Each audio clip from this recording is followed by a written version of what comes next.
Free black people, free black people, free black people.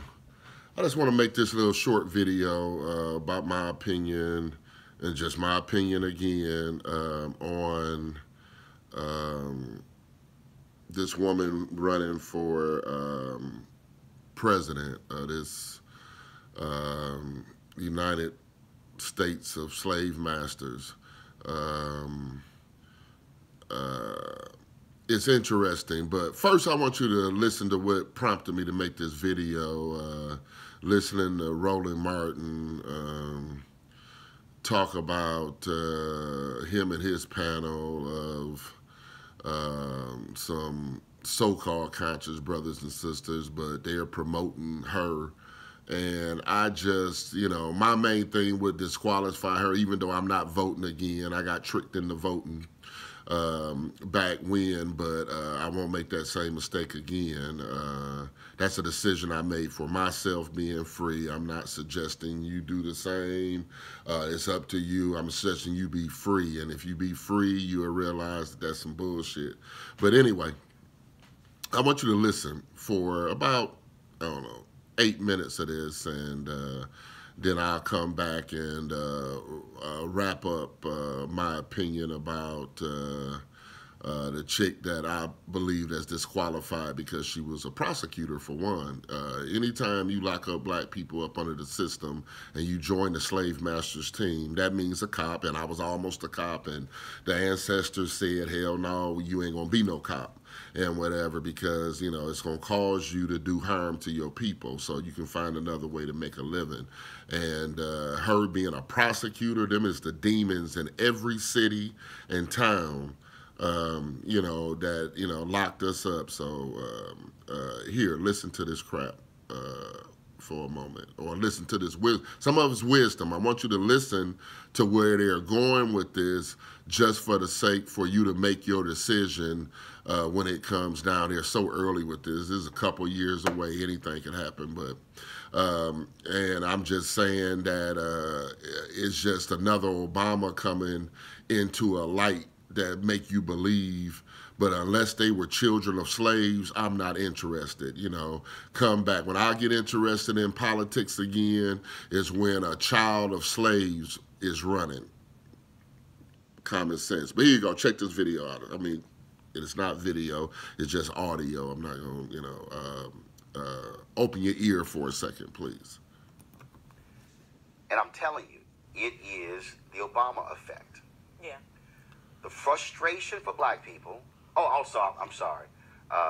When you also written for Ebony and Essence. No, because the reason because the reason I'm also saying that, I do recall writing a piece that ran in January of 2009 for Essence, where I said, just because he is elected does not mean that what we want gets done. Right. We have to make sure to push him to make it happen. And so, when you get to this whole point about black agenda, there are some people where the only thing they define as the black agenda is she going to publicly support reparations? Yeah. Right. That's the only thing they talk about. The Obama effect is when Obama kept saying, rising tides lift all boats. That angered a lot of black folks because, on another hand, But it was true. no. But one is we can debate. But on another hand is that he gave previous speeches where he talked about, where he said, I can't do things just for black folks, but then in other speeches, consult the 2012 speech, National Urban League Convention, where he talked about having targeted programs for those most in need.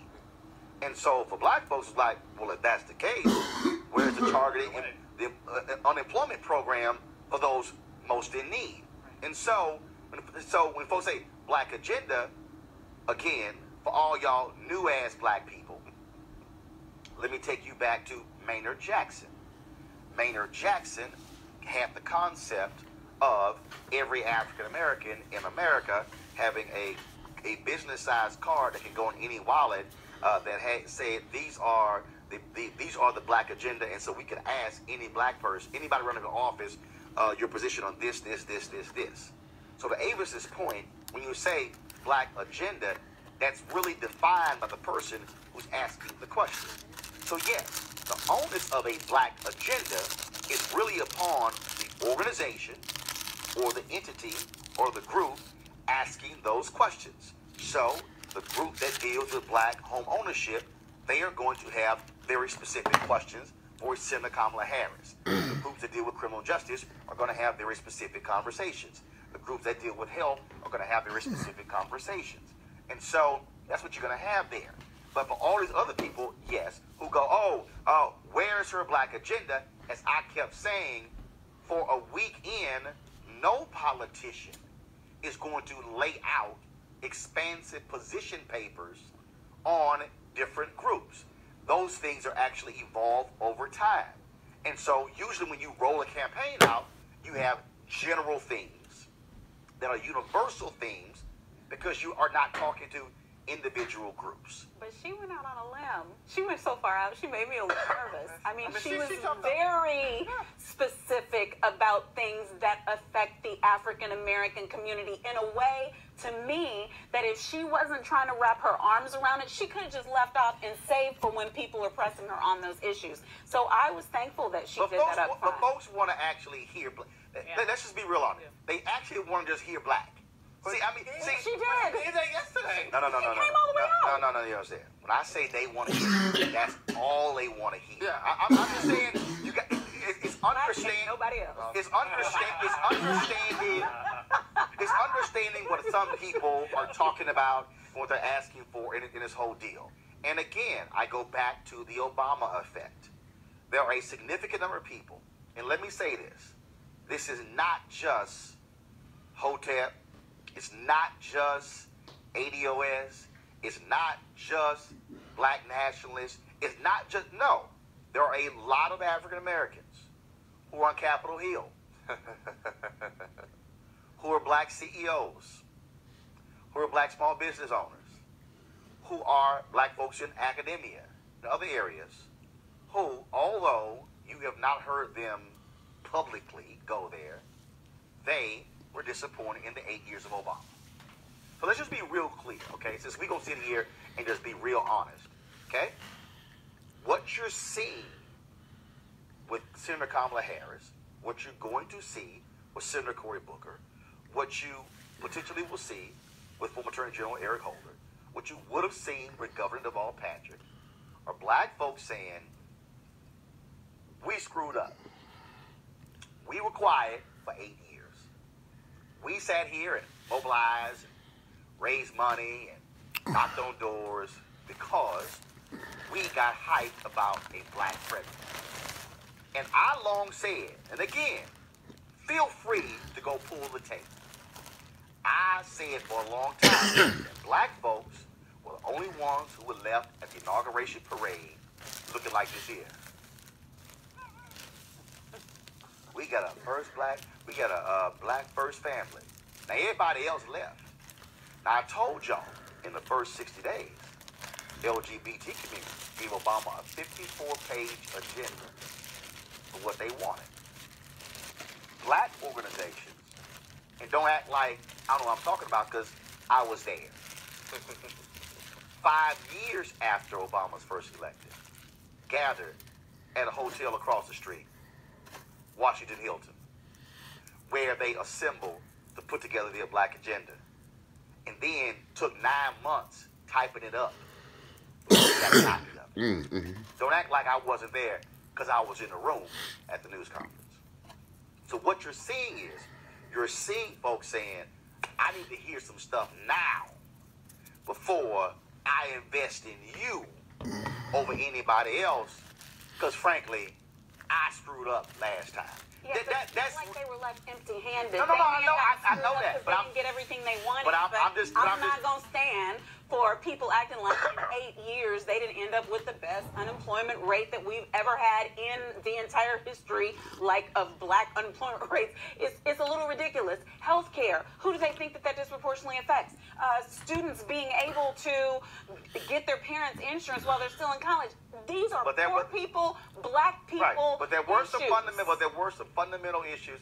First of all, one of the most chaotic decisions they made came the Parent Plus decision, and when they made it, when it came down in August of 2012, that led to upwards of 15,000 HBCU students not being able to come back, led to significant funding shortages of those HBCUs that they still are having to deal with.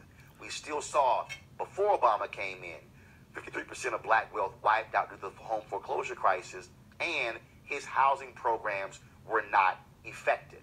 Sean Donovan was a HUD secretary, came on my show, Washington Watch, 3 different times with a new plan. I said, Sean, because white folks always had the upper hand. The previous 2 didn't work, bro. Always. And so, we in their system. There were things there that black folks wanted to see. They wanted to see. I remember sitting in the Treasury Department being told that minority firms outperformed white firms with the handling of TARP dollars. And then all of a sudden, I went, well, hell, that means we're going to get more money to manage? No. The answer was no. And so there were some legitimate concerns. I just think that this not, I want you to say viciousness, but this really, like, what you going to do is really a result of a lot of black folks not doing it with Obama and then being frustrated by saying, what happened? I'm just saying, that's what I'm saying. All right.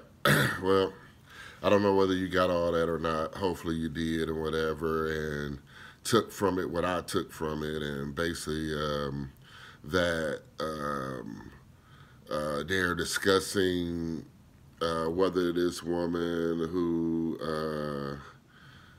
is qualified to run for president when, of course, if she's not sanctioned by the majority, the minority in this the majority in this country, minority, you know, they're not the majority globally, but they're minority, but they're the majority in this country. And they set the system, they set the rules.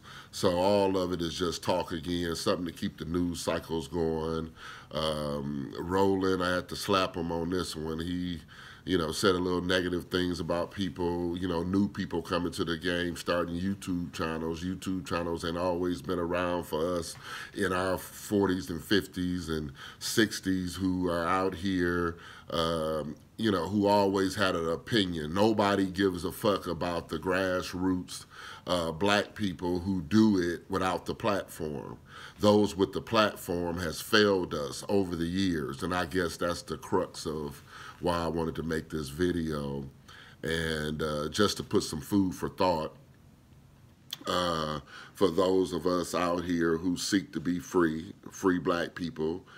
This who is for. If you don't understand what this video is about, then please, you know, I mean, that's okay. But you know, I just, common sense says, I mean, I won't be voting for in the next election or any other election, even if there's a child of slaves running, because I'm sure, you know, somebody got their arm up his ass or her ass until this system changes, until they change that political game, which is set up to do just what it's doing.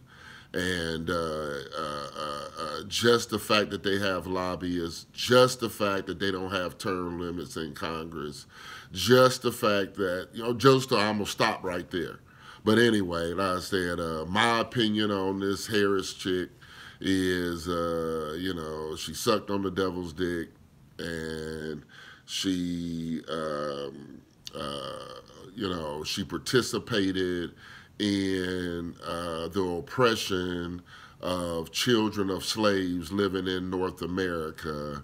And unless she's willing to make it to the top seat and do some select things to effectively make a change in our condition in this country, then hey, put it out there. Quit throwing out little, slave masters, little quip words that you want to entice the grassroots of us to come and get on board with you on that. You have a lot to make amends for. Start talking that, and maybe you will get more response even from down-to-earth white people. Don't count out the down-to-earth white people. That's why Trump got in. I was hoping Trump got in from the beginning, until he started talking about Sessions and stop and frisk and all his his racist shit started to come. Well, I mean, I knew all of them was racist and whatever. I don't trust a white man with gray hair now because where were you at in the 60s and 50s? Were you complicit? How many of our people have you hung or killed or whatever or that type of thing? But again, that's me. You don't have to get scared because I'm saying that, but that's the truth, and you know it. This ain't no conspiracy within my head. I've had relatives, ancestors who I, look to and who guides us in our daily lives, whether you want to believe that. If it wasn't for them, we wouldn't be here. Our ancestors that was on that slave ship, we wouldn't be here if it wasn't for them. You want to give homage to your mother and your dad and whatever, but keep giving homage all the way back. It was somebody that was in a situation going down. They had reproduced, but yet they got hung, and the children lived on and whatever, and certain things. So, from being treated like animals to being treated like lap dogs now, premium animals in a sense, but still fearful. And, of course, they treat dogs better than they treat us and whatever, but y'all know all that, so I ain't gonna get into a ramble on it. But bottom line is, just want to put that out there for food for thought, and that for those of you that, are twisted about voting for who and blah, blah, blah. Again, my disqualifying factor is she was a prosecutor.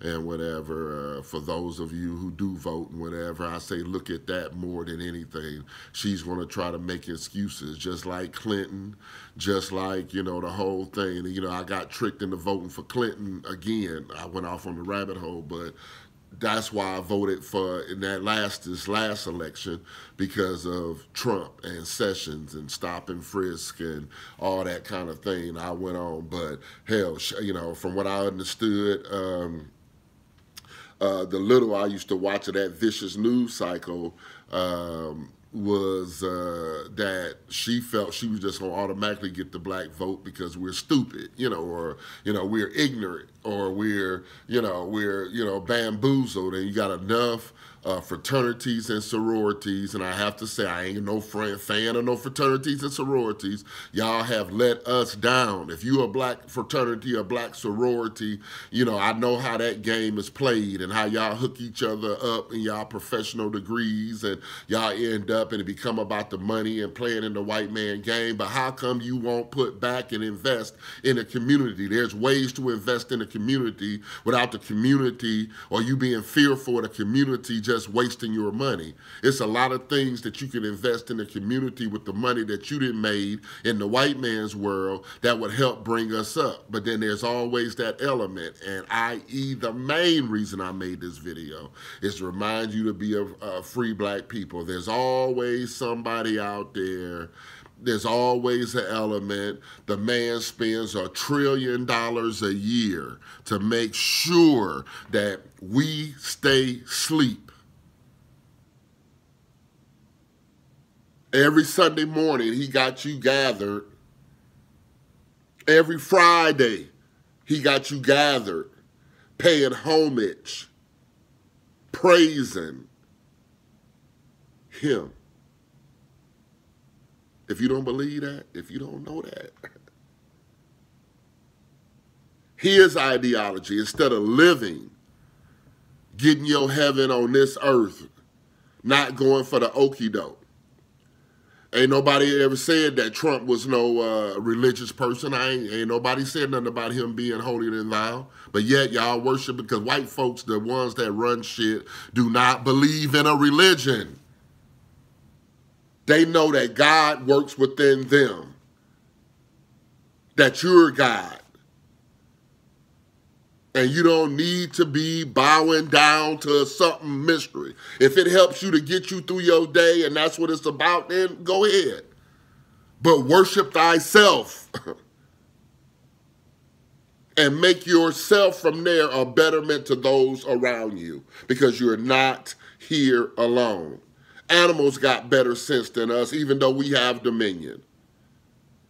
But that's what, you know, the man has taught you, and it perpetuates, and we got it to where it perpetuates ourselves. So you get anybody to tell you any different, buy some land, get out of them cookie cutter neighborhoods, start self-sustaining, quit eating that bullshit out there. That shit that's killing you. Y'all know what it is. I ain't got to go back through the list. Again, I expected this to be a shorter video, but thank you again. And we hope to see you later. Free black people, free black people, free black people. Strive to become free.